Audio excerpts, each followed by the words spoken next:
بسم اللہ الرحمن الرحیم۔ السلام علیکم۔ خدا قادر مطلق بھی ہے اور بے نیاز بھی۔ وہ بت پرستوں میں پیغمبر پیدا کرتا ہے اور پیغمبر کی نسل میں منکر اور نافرمان اولادیں۔ یہ اس کی قدرت اور خلاقی کی عجیب مثال ہے، ورنہ عام طور پر جب اللہ اپنے کسی مخصوص بندے کی تخلیق کرتا ہے تو اس کے لیے ایک ایسی زمین بھی ہموار کرتا ہے جس میں دنیا کی بہترین فصل پیدا ہو سکے۔ ایک نوجوان جو اپنے عہد شباب میں پرہیزگاری کے اعلیٰ ترین منصب پر فائز تھا، غوث اعظم رحمۃ اللہ تعالی علیہ اسی مرد پاک باز کے فرزند تھے۔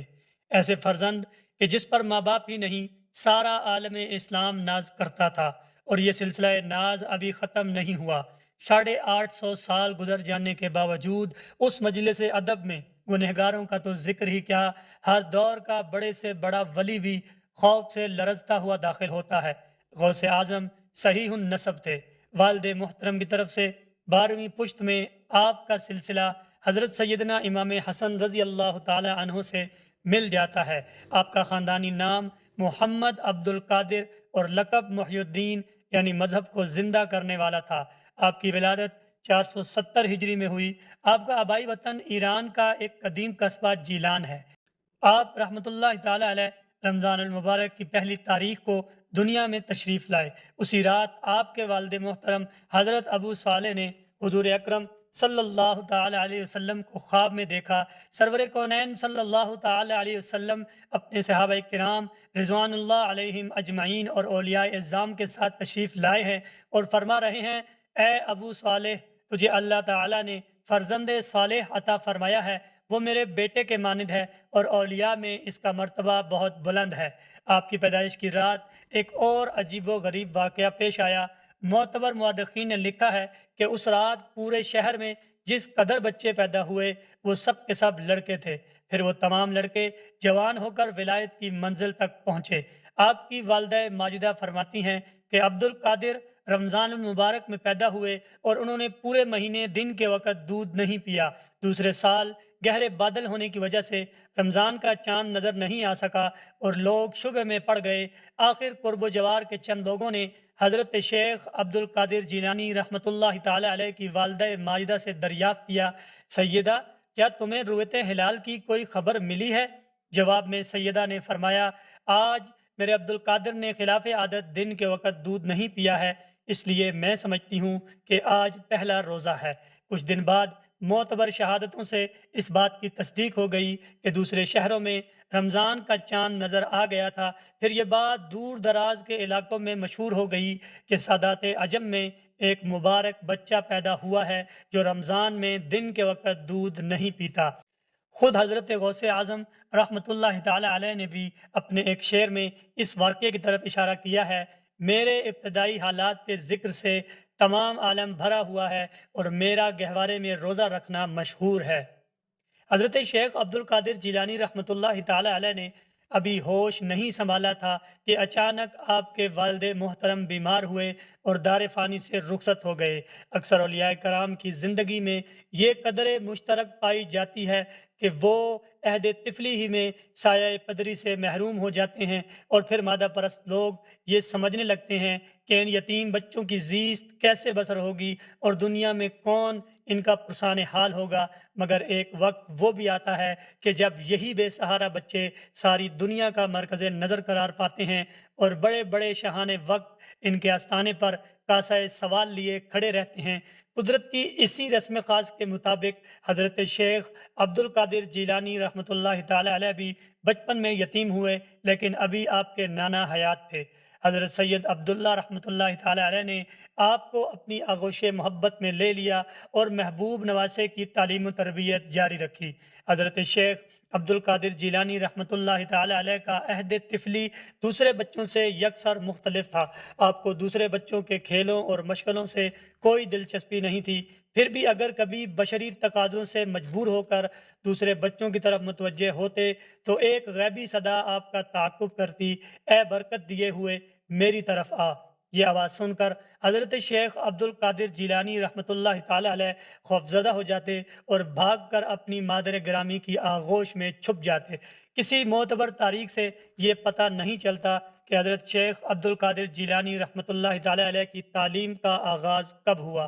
پھر بھی ایک مستند روایت موجود ہے جس سے اندازہ ہوتا ہے کہ آپ 10 برس کی عمر میں حصول علم کی غرض سے مکتب تشریف لے جایا کرتے تھے۔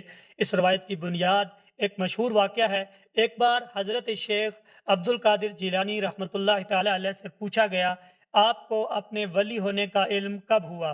جواب میں حضرت شیخ رحمۃ اللہ تعالی علیہ نے فرمایا، جب میں 10 برس کا تھا تو اپنے شہر کے مکتب میں پڑھنے جایا کرتا تھا۔ راستے میں مردان غیب میرے پیچھے پیچھے چلتے دکھائی دیتے تھے۔ پھر جیسے ہی میں مدرسے میں داخل ہوتا تو مردان غیب کو بار بار یہ کہتے ہوئے سنتا، اللہ کے ولی کو بیٹھنے کے لیے جگہ دو، اللہ کے ولی کو بیٹھنے کے لیے جگہ دو۔ 18 سال کی عمر میں والدہ محترمہ نے ایک قافلے کے ساتھ آپ کو مزید تعلیم حاصل کرنے کے لیے بغداد بھیجا۔ قافلہ ایک سنسان راستے سے گزرا تو اس علاقے کے ڈاکوؤں نے تمام مسافروں کا ساز و سامان لوٹ لیا اور حضرت شیخ عبد القادر جیلانی رحمۃ اللہ تعالی علیہ کو کسی غریب آدمی کا بچہ سمجھ کر چھوڑ دیا۔ جب یہ لٹا ہوا قافلہ آگے بڑھنے لگا تو رہزنوں کے سردار نے آپ سے ازراہ مذاق پوچھا، بچے تیرے پاس بھی کچھ ہے؟ ہاں، غوث اعظم رحمۃ اللہ تعالی علیہ نے لٹیروں کی توقع کے خلاف جواب دیا۔ آخر سردار کے اشارے پر غوث اعظم رحمۃ اللہ تعالی علیہ کی جامع تلاشی لی گئی مگر رہزنوں کو کچھ نہیں ملا۔ ہمیں بیوقوف بناتا ہے۔ ڈاکوؤں کا سردار ایک بچے کی بات کو مذاق سمجھ کر جھنجھلاہٹ کا شکار ہو گیا تھا۔ مجھے نہیں معلوم کہ مذاق کیا ہوتا ہے، میں تو بس اتنا جانتا ہوں کہ میں جھوٹ نہیں بولتا۔ میرے پاس 40 اشرفیاں ہیں جو قبا کے دبے دستر میں بغل کے نیچے ٹانکی گئی ہیں۔ حضرت شیخ نے مطمئن لہجے میں جواب دیا۔ سردار کے کہنے پر دوبارہ تلاشی لی گئی۔ آخر اس کے ساتھی اشرفیاں پانے میں کامیاب ہو گئے۔ تمام رہزنوں کو اس بات پر حیرت تھی کہ اگر لڑکا ان اشرفیوں کی نشاندہی نہ کرتا تو وہ اس طرف متوجہ بھی نہیں ہوتے۔ لڑکے کی صاف گوئی پر سردار کو اپنے ساتھیوں سے زیادہ تعجب ہوا تھا، اس لیے وہ حضرت شیخ عبد القادر جیلانی رحمۃ اللہ تعالی علیہ سے یہ سوال کیے بغیر نہ رہ سکا، اے لڑکے، تو جھوٹ بول کر اپنی ان اشرفیوں کو چھپا سکتا تھا، پھر تو نے ایسا کیوں نہیں کیا؟ رخصت کرتے وقت میری مادر گرامی نے مجھ سے عہد لیا تھا کہ اگر جان پر بھی بن جائے تو جھوٹ نہ بولنا۔ یہی میری والدہ کا حکم تھا۔ اگر تم مجھے قتل بھی کر دیتے تو میں اس حکم کو ٹال نہیں سکتا تھا۔ حضرت شیخ عبد القادر جیلانی رحمۃ اللہ تعالی علیہ نے اس قدر جرت بے باکی کے ساتھ فرمایا کہ تمام راہزن دم بخود رہ گئے۔ قزاقوں کے سردار پر سکتہ طاری تھا۔ پھر اچانک اس کے ساتھیوں نے اسے روتے ہوئے دیکھا۔ کوئی سوچ بھی نہیں سکتا تھا کہ چند لفظوں کی حرارت سے پتھر بھی پگھل جائے گا۔ عجیب انقلابی لمحات تھے کہ جس شخص کے لیے قتل و غارت ایک کھیل تھا اس کی آنکھیں اشک برسا رہی تھیں۔ سردار، یہ آپ کو کیا ہو گیا ہے؟ ساتھی لٹیروں نے پوچھا۔ افسوس، میں ہلاک ہو گیا۔ اس لڑکے کو اپنی ماں سے کیے ہوئے عہد کا اس قدر پاس ہے اور میں اپنے اس عہد کو دن میں کئی بار توڑ دیتا ہوں جو میں نے خالق کائنات سے کیا ہے۔ یہ کہہ کر سردار نے لوٹا ہوا مال تمام مسافروں کو واپس کر دیا اور حضرت شیخ عبد القادر جیلانی رحمۃ اللہ تعالی علیہ کے ہاتھوں کو بے اختیار چوم لیا۔ تو عظیم ہے کہ مجھ جیسے پستی میں گرے ہوئے انسان سے ملا۔ تو میرا رہنما ہے کہ تو نے مجھے سچائی کا راستہ دکھایا۔ تو حق کی روشنی ہے کہ اگر آج کی رات تجھ سے ملاقات نہ ہوتی تو میں زندگی بھر گناہوں کے اندھیرے میں بھٹکتا رہتا۔ پھر قزاقوں کے سردار پر ناقابل بیان وحشت طاری ہو گئی اور وہ رات کے سناٹے میں یہ کہتا ہوا کہیں گم ہو گیا، اے دنیا، میرا پیچھا چھوڑ دے، میں تجھ پر لعنت بھیجتا ہوں۔ یہ غوث اعظم رحمۃ اللہ تعالی علیہ کی پہلی کرامت تھی جس نے ایک راہزن کی زندگی کا نقشہ بدل دیا تھا۔ حضرت غوث اعظم رحمۃ اللہ تعالی علیہ فطرتاً نہایت رقیق القلب اور فیاض انسان تھے۔ آپ سے لوگوں کی تکلیف دیکھی نہیں جاتی تھی۔ نتیجتاً بغداد پہنچتے پہنچتے آپ نے تمام اشرفیاں ضرورت مندوں پر صرف کر دیں اور خود فاقہ کشی میں مبتلا ہو گئے۔ ایک موقع پر آپ نے فرمایا، جب میں پہلے پہل بغداد میں داخل ہوا تو وہاں 3 دن تک مجھے کھانے کے لیے کوئی چیز نہیں ملی۔ آخر میں تنگ آ کر ایوان کسرا کی طرف نکل گیا۔ یہ وہی ایوان ہے جس کے 14 کنگرے حضور اکرم صلی اللہ علیہ وسلم کی ولادت کے وقت گر گئے تھے۔ وہاں پہنچ کر اندازہ ہوا کہ مجھ سے بھی زیادہ ضرورت مند لوگ اس دنیا میں موجود ہیں۔ میں نے دیکھا کہ ایوان کسرا میں تقریباً 70 اولیاء اپنے شکم کی آگ بجھانے کے لیے جائز اور حلال چیزیں تلاش کر رہے تھے۔ اس لیے میں نے سوچا کہ ان بزرگوں کے راستے میں رکاوٹ ڈالنا مروت کے خلاف ہے۔ مجبوراً بغداد کی طرف لوٹ آیا۔ راستے میں مجھے ایک اجنبی شخص ملا۔ اس نے بتایا کہ وہ میرے شہر جیلان کا رہنے والا ہے۔ اگرچہ میں اس سے واقف نہیں تھا، لیکن پھر بھی ایک عجیب سی خوشی کا احساس ہوا۔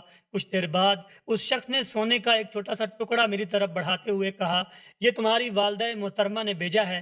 میں نے سونے کے اس ٹکڑے سے کھانے پینے کی کچھ اشیاء خریدیں اور دوبارہ ایوان کسرا پہنچ کر وہ ساری چیزیں ان درویشوں کے سامنے رکھ دیں۔ یہ کیا ہے؟ ان فاقہ زدہ مگر غیرت مند درویشوں نے مجھ سے پوچھا۔ میں نے سارا ماجرا بیان کرتے ہوئے کہا، مجھے گوارا نہیں ہوا کہ میں تو پیٹ بھر کر روٹی کھاؤں اور آپ جیسے صاحبان کمال بھوکے رہ جائیں۔ اسے قبول فرما لیجئے تاکہ مجھے سکون قلب حاصل ہو۔ درویشوں نے میری اس نظر کو قبول کر لیا اور میں ان کی دعاؤں کے سائے میں بغداد کی طرف لوٹ آیا۔ میرے پاس کچھ رقم باقی تھی، میں نے اس سے کچھ اور کھانا خریدا، پھر فقراء کو آواز دی، آؤ میرے بھائیو، رزاق عالم نے غیب سے ہمارے لیے سامان رزق فراہم کر دیا ہے۔ میری آواز سنتے ہی وہ درویش جمع ہو گئے جو فاقہ کشی کی شدت سے جاں بلب ہو رہے تھے۔ پھر ہم سب نے سیر ہو کر کھانا کھایا اور دوسرے وقت کے لیے ایک لقمہ بھی بچا کر نہیں رکھا۔ حضرت شیخ عبداللہ سلمی رحمۃ اللہ تعالیٰ علیہ کی روایت ہے کہ حضرت شیخ عبد القادر جیلانی رحمۃ اللہ تعالیٰ علیہ فرمایا کرتے تھے، ایک بار مجھے کئی دن تک کھانا نہیں ملا۔ اتفاق سے ایک روز میں محلہ قطبیہ شرقیہ میں چلا گیا۔ سر راہ مجھے ایک شخص ملا اور اس نے ایک لفافہ میری طرف بڑھاتے ہوئے کہا، کسی باورچی کی دکان پر چلے جاؤ اور میرا یہ خط دکھا کر اپنے کھانے کے لیے پسندیدہ چیزیں خرید لو۔ میں نے حیرت سے اس شخص کی طرف دیکھا اور وہ خط لے لیا۔ پھر وہ اجنبی مجھے نظر نہیں آیا۔ میں دل ہی دل میں تعجب کا اظہار کرتے ہوئے باورچی کی دکان پر پہنچا اور اس اجنبی شخص کا لفافہ آگے بڑھا دیا۔ باورچی نے میرے ہاتھ سے خط لے کر رکھ لیا اور مجھ سے پوچھا، لڑکے تمہیں کیا درکار ہے؟ میں نے میدے کی چند روٹیاں اور ایک خاص قسم کا حلوہ طلب کیا۔ باورچی نے کسی پس و پیش کے بغیر وہ چیزیں میرے حوالے کر دیں۔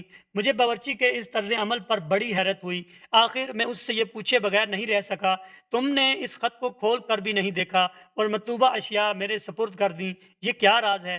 باورچی نے مسکراتے ہوئے ایک نظر مجھے دیکھا، لڑکے تم اپنے کام سے کام رکھو، یہ کہہ کر وہ دوسرے گاہکوں کی طرف متوجہ ہو گیا۔ میں کھانا لے کر اس سنسان مسجد میں چلا گیا جہاں بیٹھ کر اپنا سبق دہرایا کرتا تھا۔ کھانا میں نے اپنے سامنے رکھ لیا، ابھی یہ سوچ ہی رہا تھا کہ اسے کھاؤں یا نہ کھاؤں کہ اچانک میری نظر ایک اور لفافے پر پڑی۔ یہ لفافہ مسجد کی دیوار کے سائے میں زمین پر پڑا تھا۔ میں نے وہ لفافہ اٹھا لیا اور اسے کھول کر پڑھنے لگا، اللہ کے شیروں کو لذتوں اور خواہشوں سے کیا غرض، یہ لذتیں تو ضعیف اور کمزور لوگوں کے لیے ہیں۔ یہ تحریر پڑھتے ہی میرے رونگٹے کھڑے ہو گئے اور پورا جسم خوف و دہشت سے کانپنے لگا۔